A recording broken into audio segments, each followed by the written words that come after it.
ऋषि श्रृंग भवन में श्रीमद् भागवत कथा का चौथा दिन था और आज भगवान ठाकुर जी और तुलसी माता का विवाह का आयोजन किया जा रहा है। रास्ते में बारात चल रही है, कुछ ही देर में बारात यहाँ पहुंचेगी और मीठे मीठे यहाँ पर पकवान बनाए गए हैं जो आज सभी को परोसे जाएंगे। और बड़े भाव के साथ हमारे पुजारी जी इसकी पूरी तैयारी कर रहे हैं। विधि विधान से पूरे अग्निकुंड को यहाँ पर सुशोभित कर दिया गया है, फूलों से सभी से सुशोभित कर दिया गया है।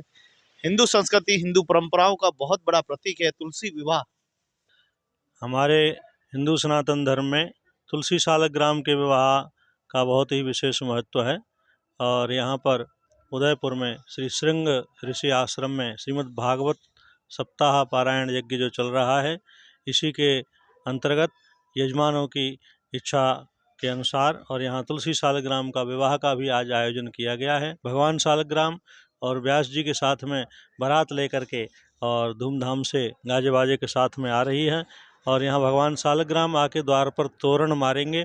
उसके पश्चात आकर के तुलसी जी के साथ में और विधि पूर्वक सालग्राम जी का विवाह होगा। यही हमारे सनातन धर्म का प्रतीक है। जय श्री राधे। वो बड़े भाग्यशाली होते हैं जिस प्रकार से कथा करवाते हैं। तो कुछ ही देर में बारात पहुंचने वाली है। ठाकुर जी की बारात, सालग्राम जी की बारात पहुंचने वाली है और सभी वर वाले जितने भी बाराती है सब उसके साथ में है। हल्की हल्की आवाज भी आपको सुनाई दे रही होगी।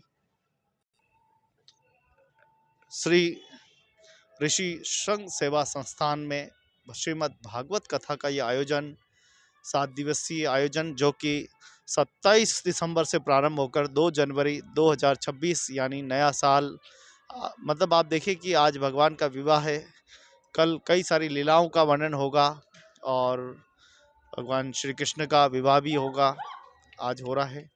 तो ये हमारी सनातन संस्कृति का जो ये प्रतीक है, छोटे छोटे धार्मिक प्रसंग हमारे सनातन संस्कृति को बहुत ही मजबूती के साथ जोड़े रखते हैं। इसी का हमें उदाहरण इन कथाओं में देखने को मिलता है। सनातन संस्कृति प्राचीन संस्कृतियों में से एक है।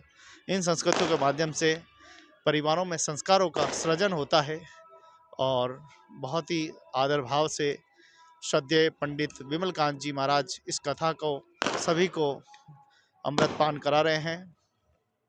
कुछ ही देर में बारात पहुंचने वाली है, आवाज़ यहाँ से सुनाई दे रही।